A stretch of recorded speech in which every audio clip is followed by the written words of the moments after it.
अब हम पोरबंदर से निकलकर सुदामापुरी की ओर जा रहे हैं। सुदामापुरी वो जगह है जहाँ सुदामा और उसकी पत्नी सुशीला अपने बच्चों के साथ रहा करते थे। और सुदामापुरी से ही भेंट द्वारिका श्री कृष्ण से मिलने सुदामा सुशीला के कहने पर गए थे, मतलब उसकी पत्नी सुशीला के कहने पर गए थे। Porbandar birth place, Gandhi birth place से सुदामापुरी काफी नजदीक है, ज्यादा दूरी पर नहीं है। ये सुदामापुरी यात्रा धाम है और पहले ये सुदामापुरी के नाम से जाना जाता था ये शहर, बाद में इसे पोरबंदर कहा गया। तो आइए चलते हैं अंदर और अंदर दिखाते हैं आपको। हम्म, यहाँ पर चारों तरफ अच्छा शांति का माहौल है और चारों तरफ काफी शांति है। बीच में एक मंदिर बना दिया गया है जो पहले ऐसा कहा जाता है कि सुदामापुरी श्री कृष्ण द्वारा रचित है और उन्हीं के आशीर्वाद से यहाँ महल बना था। जहाँ पर सुशीला और श्री कृष्ण, इस सुदामा की पत्नी का नाम सुशीला था और वो अपने बच्चों के साथ यहाँ गरीबी हालत में रह रही थी। तो इसका एक बहुत बड़ा प्रसंग है जो आगे अब हम रास्ते में चलेंगे तो उसके बारे में बताएंगे। और ये जो सामने देख रहे हैं यही मंदिर है, सुदामा मंदिर। और सुदामा मंदिर काफी खूबसूरत बना हुआ है। कृष्ण और सुदामा एक ही गुरुकुल में पढ़ा करते थे जिनके कारण इनकी दोस्ती हुई थी। तो बलराम और श्री कृष्ण जब संदीपानी आश्रम उज्जैन गए थे तो वहीं पर सुदामा से मुलाकात हुई थी और सुदामा से इनकी दोस्ती हुई थी। और दोस्ती की मिसाल ऐसी कि जिसे आज भी लोग याद करते हैं। तो दोस्ती ऐसी होनी चाहिए।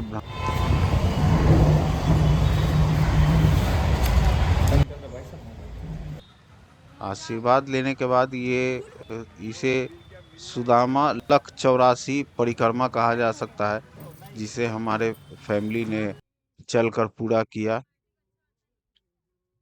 और अब हम निकल रहे हैं द्वारिका की ओर। अब हम द्वारिका पहुंचेंगे।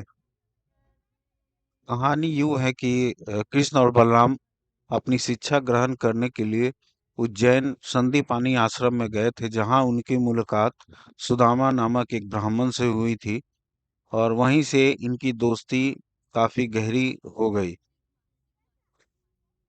एक बार की बात है जब श्री कृष्ण भगवान अ, जंगल में लकड़ी चुनने गए थे तो उनकी गुरु माँ ने उन्हें पीछे से चने और पोहे देकर भेजा कि जाओ और श्री कृष्ण को भी खिला देना और पोटली सुदामा के लिए भी दी। जिसे दोनों पोटली को सुदामा ने भूख लगी थी तो ग्रहण कर लिया। कृष्ण जी इस बात पर मुस्कुराए और उन्होंने और बोला कि और कुछ चाहिए। तो ऐसी दोस्ती थी इनकी। और बाद में जब दोनों बड़े हुए तो कृष्ण भगवान द्वारिकापुरी में जाकर बस गए और सुदामा अपने निर्धनता के कारण अपनी पत्नी सुशीला और बच्चों के साथ सुदामापुरी में रहने लगे। लेकिन काफी गरीबी में स्थिति चल रही थी उनकी। तो सुशीला ने सुदामा को अपनी जिद पर श्री कृष्ण के पास भेजा, चने और पोहे लेकर। और श्री कृष्ण से मिलने वो यहाँ से 150 किलोमीटर दूर भेंट द्वारिका गए। और वहां पर श्री कृष्ण ने उनको आदर पूर्वक अंदर महल में लाया, अपने सिंहासन पर बैठाया, अपने अश्रु से उनके चरण धोए, अपने हाथों से उन्हें भोजन खिलाया। और उनकी पोटली जो उन्होंने शर्म के कारण छुपा के रखी थी, उस पोटली को श्री कृष्ण भगवान अपने पास ले लेते हैं और उस पोटली से निकाल निकाल कर खाते हैं। तो ऐसा कहा जाता है कि एक मुट्ठी में श्री खाते हैं तो श्री कृष्ण भगवान सुदामापुरी को एक लोक दे देते हैं। दूसरी मुट्ठी जब खाते हैं तो दूसरा लोक भी सुदामा को चला जाता है। तीसरी मुट्ठी जब खाने लगते हैं तो रुक्मिणी माँ ने उन्हें रोक लिया और कहा कि आप अगर तीनों लोक उन्हें दान में दे देंगे तो बाकी देवी देवताओं और जानवर या मनुष्य जो भी हैं उनके लिए क्या बचेगा। तो ये एक रोचक कहानी है। लेकिन सुदामा ने श्री कृष्ण भगवान से कुछ मांगा नहीं और श्री कृष्ण भगवान ने इस बात पर भी जिक्र नहीं किया और उन्हें राजी खुशी वहां से विदा कर दिया। अब सुदामा रास्ते भर सोचते आ रहे थे कि मैं घर जाकर क्या बोलूंगा सुशीला से कि मैंने कुछ मांग नहीं पाया, और घर पहुंचते हैं तो उनका महल तैयार होता है। तो ऐसी थी उन दोनों की दोस्ती। और ये कहा जा सकता है कि ये ब्राह्मण और यादव कुल की दोस्ती काफी गहरी होती है। अभी बातों बातों में हम आ गए द्वारिकापुरी, और यहाँ पर जो आप देख रहे हैं हमारे सामने कॉर्नर में, वो द्वारिकाधीश का मंदिर है।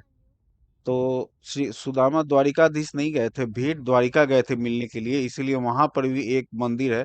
वहां भी मैं जाऊंगा और दिखाऊंगा आप लोग को।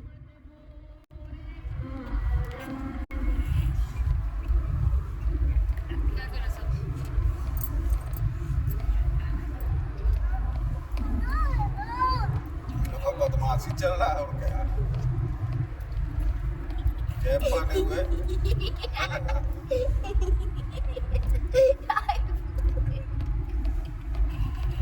छुट्टी नहीं छुट्टी। द्वारिका पहुंचने वाले हैं।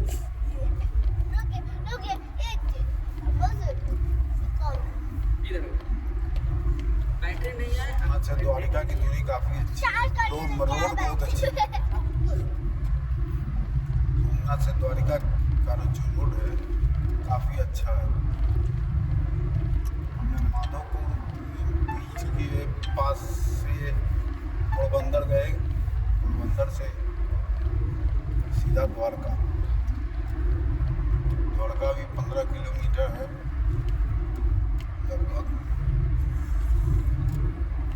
का मस्ती चल रहा है पीछे।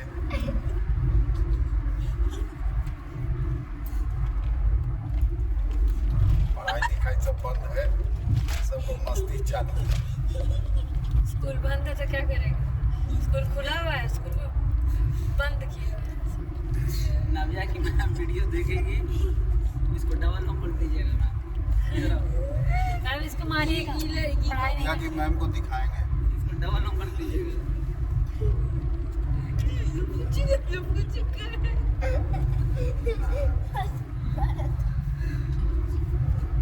अरे टोपी रे की सॉरी पीछे की पीछे मेरा दांत निकला। भाई का कैमरा हमको बहुत ज्यादा हंसी आ गया था।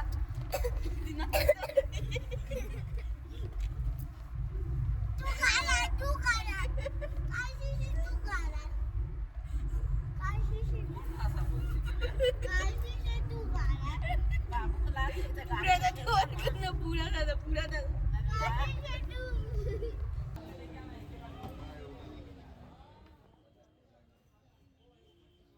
अब आ गए हैं होटल में, और हम लोग गाड़ी चलाते हुए काफी थकान महसूस हो रही थी, और द्वारिका पहुंच गए।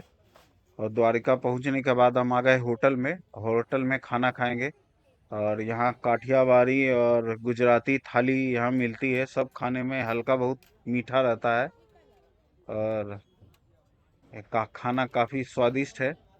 और यहाँ से जब हम लोग यहाँ पहुंचे तो हमें पता चला कि यहाँ पर रास महोत्सव चल रहा है, जिसके कारण राजस्थान और गुजरात की जितनी भी अहीर छुड़ियां हैं, शादीशुदा महिलाएं हैं, वो रास महोत्सव करती है। तो ये हमारे होटल से महज 1 किलोमीटर की दूरी पर रास महोत्सव कार्यक्रम हो रहा है, जिसके कारण यहाँ भीड़ बहुत है। और इतनी भीड़ है कि इसका अंदाजा लगा नहीं सकते, क्योंकि यहाँ की सारी होटलें बुक्ड है। एक भी होटल, एक भी धर्मशाला खाली नहीं है। और हमारी होटल पहले से बुक थी, हमने पहले से करवा लिया था, तो ये चीज़ का बेनिफिट हमको मिला। और चूंकि भीड़ है तो हमने प्लान में थोड़ा सा चेंज कर दिया है।